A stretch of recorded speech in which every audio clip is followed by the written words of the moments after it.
Há o caso também de uma vez, exércitos da Síria terem cercado a casa de Eliseu para atacar e para levar Eliseu cativo para a Síria, e o moço de Eliseu começar a ficar preocupado com aquilo, e Eliseu dizer para ele: olha, fica tranquilo, porque mais são os que estão conosco do que aqueles que estão com eles.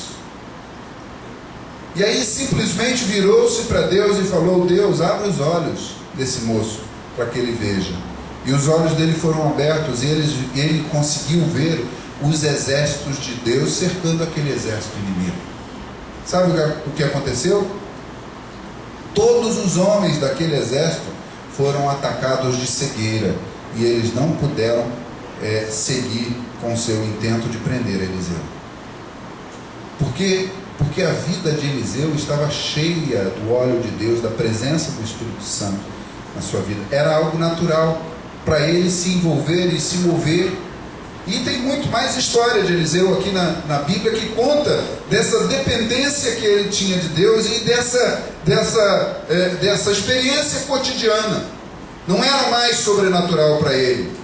Era muito mais natural do que viver, do que comer, do que dormir, do que ter dor. A vida dele era viver no sobrenatural. Era normal acontecerem as coisas tremendas de Deus na vida de Eliseu. E ele é modelo para a gente. Nós devemos desejar que essa experiência seja a nossa experiência também. Principalmente para aqueles que já têm uma experiência com Jesus Cristo, essa precisa ser a nossa experiência. E eu quero, nessa noite, falar de 3 atitudes que devemos tomar para que essa experiência seja a nossa experiência também. Para que isso se manifeste na nossa vida de maneira tão tremenda, que a nossa cidade seja impactada pela presença de Deus em nós e através de nós. Eliseu, quando passava pelas ruas, as pessoas diziam: lá vai o homem de Deus. E eu creio que nós também gostaríamos de ter essa marca, não é verdade? Das pessoas olharem para nós e falarem: aquele é um homem, ou aquela é uma mulher de Deus, aquele é um jovem de Deus, porque Deus se manifesta através da vida dele. Amém? Amém. Você quer isso? Amém. Você gostaria disso? Amém. Pois você pode ter.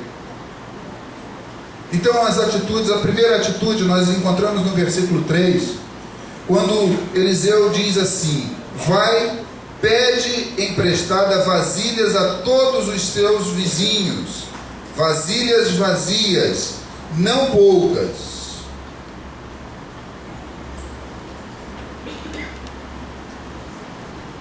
Essa primeira atitude está relacionada a ter uma relação com a sua comunidade,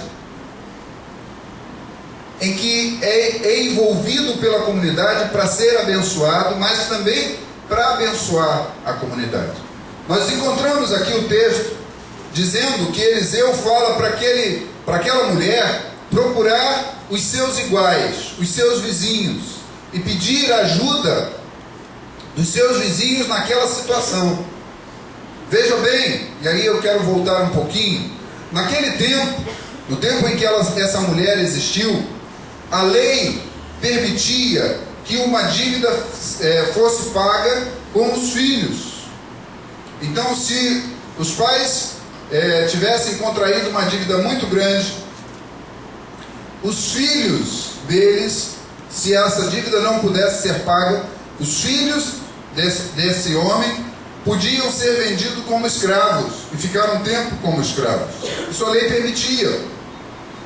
Agora, a Bíblia fala de que Deus, o interesse de Deus era que o homem tivesse compaixão pela vida daquela família e não tomasse aquelas crianças, aqueles jovens, como escravos para si. Mas esse homem, esse credor em especial aqui, ele não ligou para isso. Compaixão não era algo com ele. Então ele vai e diz: olha, tal dia eu venho buscar os seus filhos para que eles sejam escravos. O marido havia morrido. Naquela sociedade, a mulher não trabalhava como a nossa sociedade de hoje. Então Eliseu dá a direção para que ela vá diante da comunidade, se apresente diante da comunidade e peça o socorro à comunidade. Ela não precisa de muita coisa, ela precisa de vasilhas vazias, para que Deus faça algo na vida delas. Amados, no contexto da igreja, e a igreja é a comunidade, a nossa comunidade, nós devemos nos envolver uns com os outros, de tal maneira em que a nossa relação seja de buscarmos a bênção através dos nossos amados, bem como também sermos abençoadores. Era assim na igreja primitiva. Nós vemos o relato da igreja, da primeira igreja, em que as pessoas acolhiam umas às outras, abençoavam umas às outras e não se importavam de serem bênção na vida das outras pessoas. Era assim que a comunidade era simpática e que ela aumentava cada vez mais. E nós, como igreja, nós precisamos marcar a nossa sociedade com as nossas atitudes, com o nosso relacionamento de um com o outro, com o nosso entendimento de que precisamos ser bênção na vida do nosso igual, na vida daqueles que precisam em momentos de necessidade. Quem de nós aqui nunca passou por necessidade?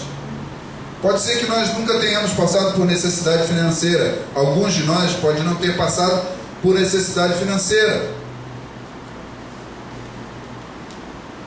Mas muitas vezes passamos por necessidade onde não encontramos pessoas que pudessem nos socorrer, pessoas que pudessem ser bênção na nossa vida.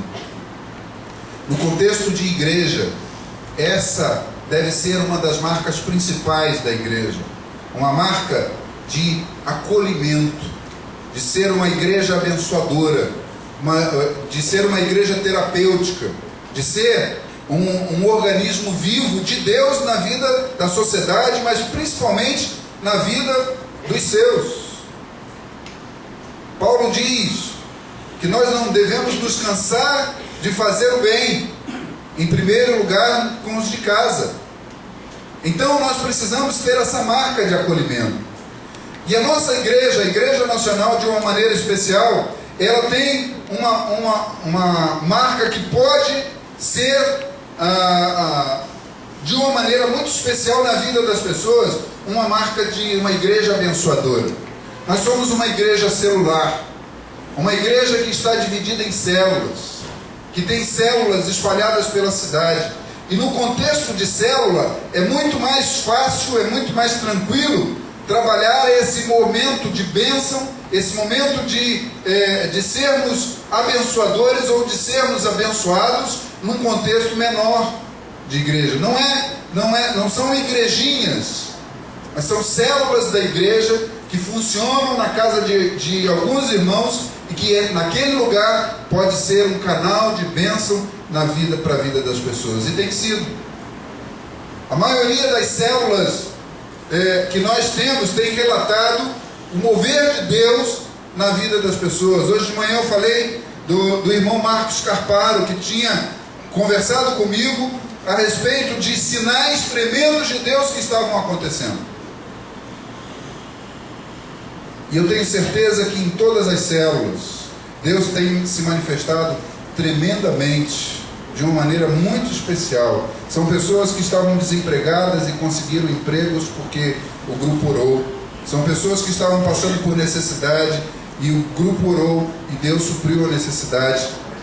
Mas ao mesmo tempo, pessoas se movimentaram para que as necessidades imediatas fossem supridas e houve bênção, e houve transformação, e houve manifestação de Deus através das atitudes da célula.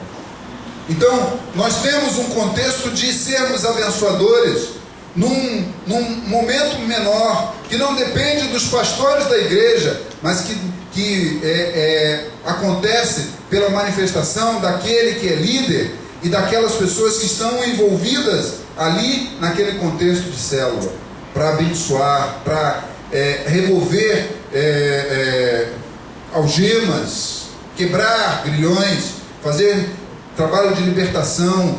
Tem havido conversões, salvação dentro das células, tem havido restauração de casamentos, de vidas. Tem acontecido isso porque a igreja tem se manifestado.